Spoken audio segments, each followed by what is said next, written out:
प्रक्रिया को जारी रखते हुए आज के सेशन में जिस टॉपिक पे बात करेंगे वो प्राइस एक्शन में एक कल्ट सेटअप होता है। कल्ट सेटअप समझिए इस तरीके से कि आप उस सेटअप को ट्रेड कीजिए और कभी भी लाइफ लॉन्ग आपको वहां पर किसी भी तरीके के रिजेक्शन देखने को मिले, आपके ड्रॉ डाउन हो, आपकी कैपिटल पर कोई रिस्क आ जाए, तो वो सारी चीजें यहां पर किसी भी तरीके से पॉसिबल है ही नहीं। क्यों? ये एक इंस्टीट्यूशनल बायर और सेलर का प्रॉपर साइन देता है कि कहां कैसे वो खरीदारी कर रहे हैं और उनका खरीदने का तरीका क्या है, प्रोसेस क्या है, वो पूरी तरीके से समझा देता है। जिस सेटअप की मैं बात कर रहा हूं उसको आप एज अ प्राइस एक्शन एक बार नहीं 3 तरीके से ट्रेड कर पाते हैं। एक तरीके से नहीं, 3 तरीकों से ट्रेड कर पाते हैं। ठीक है, और 3 तरीकों से ट्रेड करने में वहां पर आपको शॉर्ट करने का भी मौका मिलेगा, लॉन्ग करने का भी मौका मिलेगा, रिटेस्ट पर लॉन्ग करने का और शॉर्ट करने का मौका मिलेगा, और फ्रेश एंट्री हाई के बाद लो के बाद। इतने तरीके से सिर्फ एक प्राइस को ट्रेड करने की कैपेबिलिटी इंस्टीट्यूशनल बाइंग और इंस्टीट्यूशनल सेलिंग से ही पॉसिबल है। ठीक है, अच्छा, इंस्टीट्यूशनल बाइंग का साइन क्या है?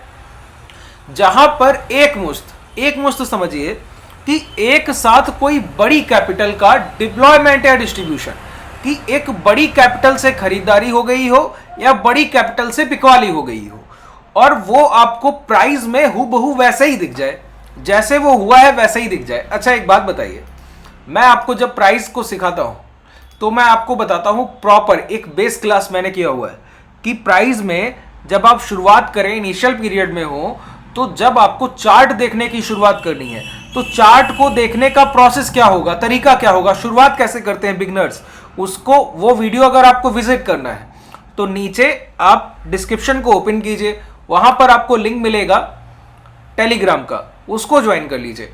जब आप उसको ज्वाइन कर लेंगे वहां पर सारे वीडियोस के लिंक आपको 1 बाय 1 मिल जाएंगे। एक एक करके उन प्रोसेस को देखिए, उन वीडियोस को देखिए, वो कॉन्सेप्ट आपको बहुत क्लियर हो जाएगा। ठीक है, तो आज एक बार मैं आपको समझा देता हूं, फिर हम आगे बढ़ते हैं। ठीक है, देखिए, मैं बताता हूं कि जब भी हम लोग ट्रेडिंग की शुरुआत करें और प्राइस एक्शन को देखने बैठे तो हमें एज अ ऑब्जर्वर बैठना होता है। बायर सेलर को ऑब्जर्व करने की दृष्टि से, निगाह से बैठना है। बायर सेलर कैसे ऑब्जर्व किए जाते हैं?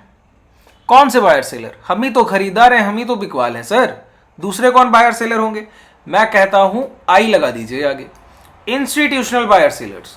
अच्छा, फिर मैं आपको बताता हूं ऑब्जर्वेशन प्रोसेस होता क्या है, प्रक्रिया क्या है। तब मैं आपका एक कॉन्सेप्ट क्लियर करता हूं कि जब सुबह 9:15 पर बाजार खुले तो एज अ ऑब्जर्वर यहां बैठिए। कैसे? बीच में, इंस्टीट्यूशनल बायर और सेलर के बीच में हमको यहां बैठना होता है। क्या देखते हैं हम लोग यहां बैठकर, बताइए?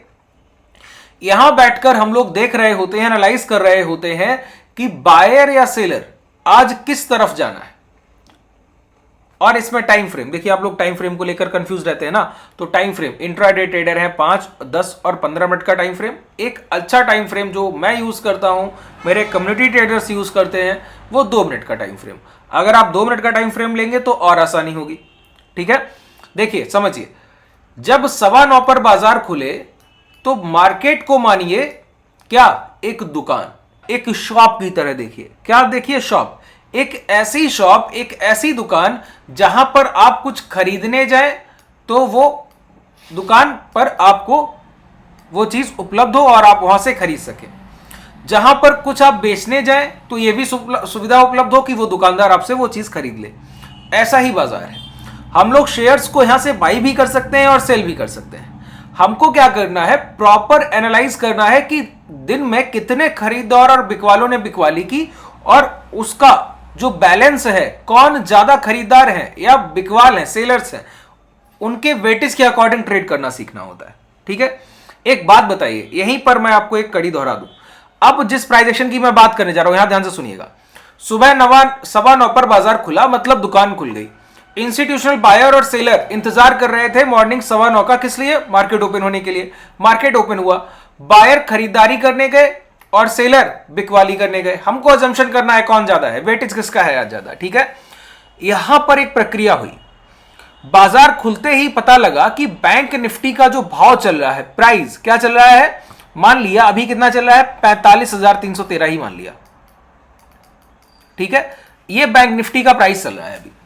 अच्छा, बैंक निफ्टी जब ओपन हुआ तो वहां पर एक फॉर्मेशन देखने को मिला क्या, जहां बाजार खुला, जिस स्तर पर खुला 45,313 पर, बायर्स आए और आके एक साथ इतनी खरीदारी की कि जहां प्राइस खुला 45,313 से 312.90 पैसे भी नहीं आया।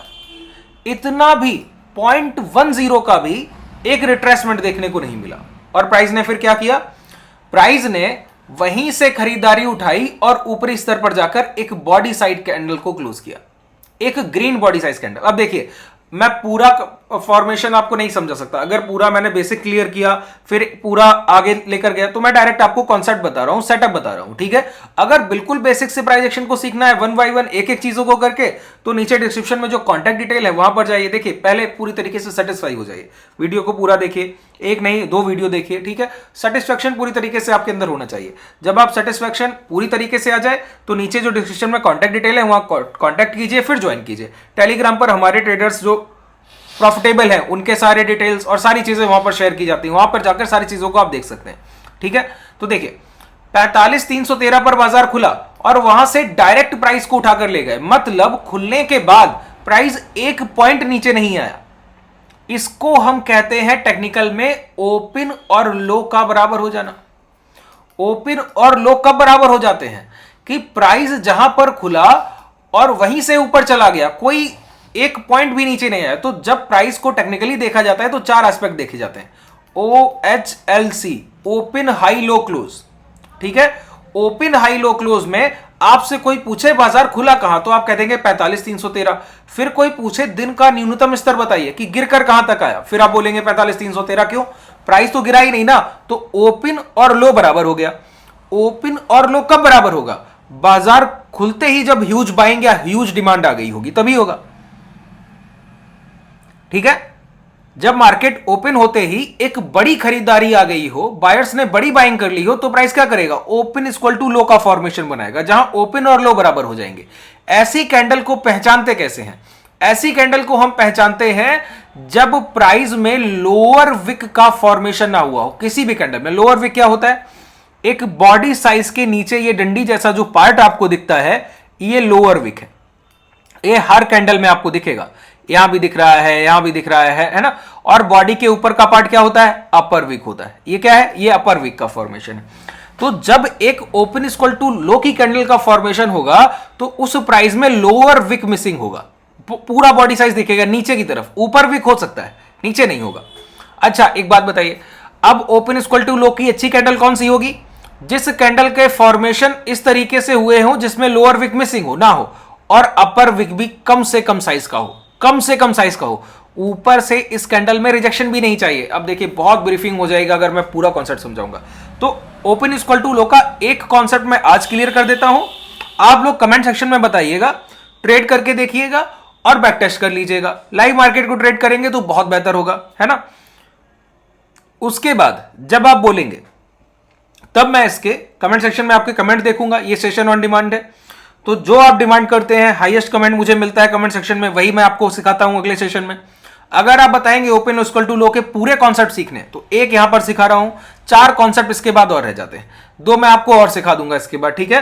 तो नीचे कमेंट सेक्शन में जितने कमेंट्स मिलेंगे उसके अकॉर्डिंग मैं तय करूंगा आगे के कॉन्सेप्ट आपको कितना डिस्कस करना है, कितना आप उसको पसंद कर रहे हैं। देखिए ओपन इक्वल टू लो बन गया फॉर्मेशन, समझ में आ गया कैसे बनता है। जब इस कैंडल का फॉर्मेशन हो तो हमको क्या करना होता है, इसके हाई मार्क कर लेने होते हैं। क्या करना होता है, इसके हाई मार्क कर लेने होते हैं। दूसरा तरीका क्या है, ये एक स्ट्रॉन्ग बायर का साइन है। किसका साइन है, स्ट्रॉन्ग बायर का साइन। अच्छा एक बात बताइए, मैं कहूं कि बाजार में कल को 4,000 करोड़ की खरीदारी आई, नंबर से समझिए, डेटा आपको बेहतर पिक्चर देगा। 400 CR, एक कॉन्सेप्ट आज डिस्कस कर लेता हूं, ठीक है, फिर आगे के कॉन्सेप्ट आगे डिस्कस करूंगा। 4,000 करोड़ की खरीदारी आई, मैं फिर आप पूछे कि ये खरीदारी कैसे की गई, मैं कहूं बाजार खुलते ही खरीदारों ने खरीद लिया था और पूरे दिन खरीदारी चलती रही, तो बाजार में कोई भी एक भी पार्ट का अपर विक भी बहुत बड़ा नहीं दिखता है, बॉडी साइज जो है वो अपर विक से बड़ा है, तो आप कहेंगे ये तो बहुत अच्छी खरीदारी हो गई। इसका मतलब है प्राइस को ऊपर जाना चाहिए। इतने अच्छे और इतने बड़े खरीदार को देखकर कोई सेलर सेलिंग करने तो आने वाला है नहीं, ठीक है। तो आप कहेंगे कि खरीदारी की अपॉर्चुनिटी बताइए कैसे देखूं। अब तो मैं भी बाइंग करने की सोच रहा हूं, इतनी बड़ी बाइंग हुई है प्राइस में, इतने बड़े खरीदार आ गए, तो मैं कहूंगा ब्रेकआउट वैलिडेशन की थ्योरम क्या कहती है, हाई ब्रेक बाई, है ना। हाई ब्रेक वैलिड होगा उसके बाद आप एंट्री करेंगे। इस कॉन्सेप्ट को हम लोग आगे डिस्कस करेंगे नेक्स्ट सेशन में कि ये कैसे काम करता है। पहले इसके उलट कॉन्सेप्ट को डिस्कस करते हैं, ठीक है। अच्छा, इतने बड़े खरीदार को देखकर अगर कोई समझदार सेलर होगा वो तो एंट्री ही नहीं करेगा, वो तो यहां पर एंटर ही नहीं करेगा, बेचने आएगा ही नहीं। जब उसने देख लिया कि इतने बड़े सामने से बायर आ गए हैं, मैं तो बेचूंगा ही नहीं, इतने बड़े बायर से क्यों फाइट की जाए, हायर लेवल पे प्राइस चला जाए। अब जब इन बायर्स की डिमांड का इंपैक्ट खत्म हो जाए तो मैं हायर लेवल पे बेचूंगा, तो मुझे महंगा बेचने का मौका मिलेगा। सेलर सोच लेगा कि नहीं सोच लेगा। इसके बावजूद अगर सेलर यहीं पर सेल का पोजीशन लेने लगे, इसका मतलब है वो इंस्टीट्यूशनल सेलर स्मार्ट सेलर होगा और उसको पता होगा कि उसकी क्षमता है, एबिलिटी है कि वो इस बायर से कहीं ना कहीं फाइट कर सकता है, तो ही शॉर्ट सेलिंग करेगा, बाकी नहीं करेगा।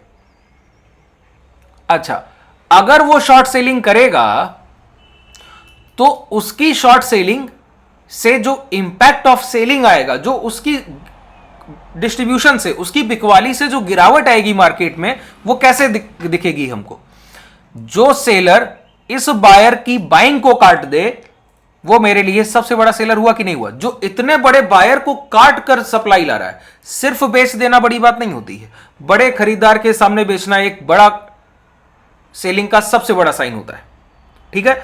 अब सोचिए, इतने बड़े बायर को जो काट दे। अच्छा, इस बायर को कैसे काटा जाएगा। मैंने कहा आज खरीदारी हुई, कहां से खरीदारी हुई, ओपन इक्वल टू लो, जहां भाव खुला वहीं से चलकर चला गया, 4,000 करोड़ की खरीदारी दिख रही है मुझे।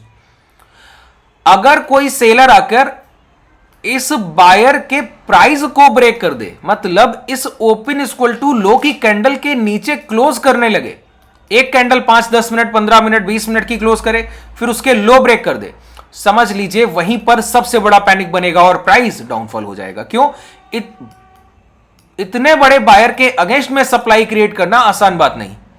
तो ये कॉन्सेप्ट हम लोग क्लास में बहुत तरीकों से समझते हैं। ऐसे बहुत सारे कॉन्सेप्ट हम लोग क्लासेस में डिस्कस करते हैं जहां पर ये फॉर्मेशन और ऐसे कई सारे formation, buyer against seller, seller against buyer, और ऐसे प्राइजेशन में बहुत सारे कॉन्सेप्ट में ट्रेड करने के लिए इतने सेटअप है और इतना बेहतर वहां पर मोमेंटम देखने, अभी आपको मैं दिखाऊंगा, रिसेंट प्राइस पे अभी दिखा दूंगा, ठीक है। तो जब भी ये लो ब्रेक हो जाए तब मानिए कि सेलर ने यहां पर जीत हासिल की और बायर को पूरी तरीके से बाहर कर दिया। अच्छा, इतने बड़े सेलर को काट, इतने बड़े बायर को काट कर कोई बिकवाली आएगी तो उसका इंपैक्ट बड़ा होगा। दूसरी बात, ये जहां से सप्लाई उठी, ये प्राइस कितना स्ट्रांग नेगेटिव सेलिंग दिखाएगा जिसने इतने बड़े बायर को काट दिया है। वहां पर फ्रेश सेलर की एंट्री होगी कि नहीं होगी, होगी ना। और हमारे जैसे अच्छे ट्रेडर्स ऐसे ही मौके की तलाश में रहते हैं कि यही एंट्री दोबारा मिल जाए तो यहां पर दोबारा हम लोग शॉर्ट सेलिंग कर लें। ये एक सबसे बड़ा रेजिस्टेंस एरिया भी बन जाता है। उसके बाद अनटेस्टेड जोन है, रेजिस्टेंस एरिया है, दोबारा प्राइस लौट कर इसको टच करेगा तो यहां से सिर्फ बाजार गिरेगा सबसे पहले, फिर 2, 3, 4 बार में इसको कहीं ब्रेक कर पाएगा। बात क्लियर हो रही है। ये तरीका जब आप ट्रेड करने का सीखेंगे तब आप समझिए कि हां आपने कुछ सीखा है, ठीक है। एक एक मैंने कॉन्सेप्ट आपको क्लियर किया शुरुआत से लेकर लास्ट तक, ठीक है। अब देखिए इसको इंप्लीमेंट कैसे करते हैं। एक एग्जांपल हम लोग यहां पर देख लें, ठीक है। एक एग्जांपल से क्लियर हो जाना चाहिए मुझे लगता है। इस कैंडल को देखिए, यहां पर लिखकर आ रहा है OHLC, दिख रहा है ना। तो ओपन और लो, O और L का जब मैं कर्सर ले जाऊं किसी कैंडल पे तो O और L में जो वैल्यू लिखी है वो बराबर होनी चाहिए। देखिए यहां पर मैं ले गया कर्सर, आप देखिए वहां पर O और L 46,573.95 पैसे, L देखिए 46,573.95 पैसे। यहां लोअर विक मिसिंग है कि नहीं है, पूरा बॉडी साइज दिखता है। ये एक अच्छे बायर का साइन था। यहां पर कायदे से प्राइस को लॉन्ग होना चाहिए, लेकिन अगर आपको मेरे कॉन्सेप्ट याद रहते हो और आप मेरे वीडियोस को लगातार देखते हैं तो मैं क्या कहता हूं, जैसा ट्रेंड है उसके अगेंस्ट के सेटअप को ट्रेड मत कीजिए। यह बाजार में एक बड़ा गैप डाउन के बाद का फॉर्मेशन है, बड़ी बिकवाली के बाद का फॉर्मेशन, मानते हैं इस बात को। तो एक अगर वीक प्राइस के सेटअप में आप स्ट्रॉन्ग प्राइस को ट्रेड सेटअप को ट्रेड करेंगे तो कहीं ना कहीं गलती हो जाएगी। तो मैंने क्या कहा, स्ट्रॉन्ग प्राइस के फेलियर होंगे, उनके फेलियर। देखिए कितना आसान बन जाता है बाजार जब आप चीजों को कनेक्ट करते हुए प्राइस को संयुक्त रूप से देखा कीजिए। मैं एक वीडियो बनाऊं, दूसरा सेशन करूं, तो वो सब लर्निंग्स आपकी कंबाइंड होकर एक जगह पर मिल जाएंगी। यहां पर अब जब ये लो ब्रेक होंगे तो प्राइस क्या करेगा, डाउनफॉल करेगा। क्यों, लो ब्रेक होने के बाद सेलर ने इतने बड़े बायर को काटने का हमको क्या मिलेगा, कंफर्मेशन। उस कंफर्मेशन के बाद अगर हम शॉर्ट्स की पोजीशन लें तो बाजार देखिए 46,566 से गिरता है और 45,400 तक के लो लगा देता है, 1200 पॉइंट का मूवमेंट। अब दूसरी बात पर आते हैं। मैंने कहा जहां से इतनी बड़ी बिकवाली आई होगी वहां पर सेलर्स, फ्रेश सेलर्स ने एंट्री ली होगी, उनके पेंडिंग ऑर्डर्स रह गए होंगे, सेलिंग बड़ी है क्योंकि बड़े बायर को काट कर आई है। तो एज अ रेजिस्टेंस और अनटेस्टेड जोन के हर प्रोसेस को ये फॉलो अप करेंगे। तो जब प्राइस दोबारा इसको पहली बार टच करने जाएगा तो इसको काटना इम्पॉसिबल है, असंभव बोलता हूं।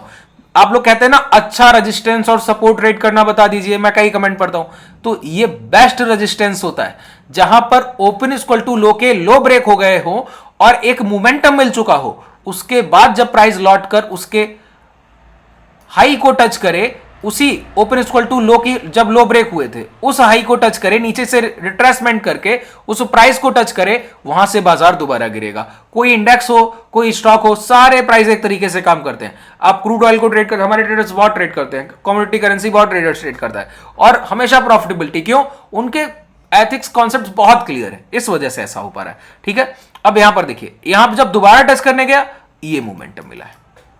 अब देखिए दोबारा समझिए इस बात को, मैंने क्या कहा, लो ब्रेक, यहां पर इस कैंडल को देखिए, अभी रिसेंट फॉर्मेशन है।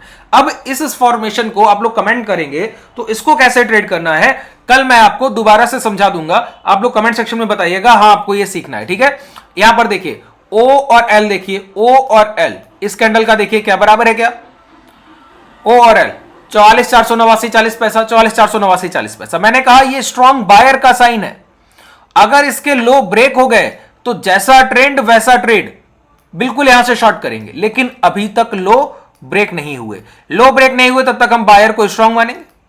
ठीक है, अब बायर को कब कब कैसे ट्रेड करना है सीखना चाहते हैं तो बता दीजिएगा अपने लोगों के साथ, जो आपके शुभ चिंतक हो, जिनकी आपको बहुत रहती हो कि ये प्राइस मार्केट में कुछ ना कुछ दिक्कत कर रहे हैं या अपने लॉसेस कर रहे हैं, तो उनके साथ शेयर कीजिए और लाइक कीजिए। ठीक है, शुभ रात्रि, धन्यवाद।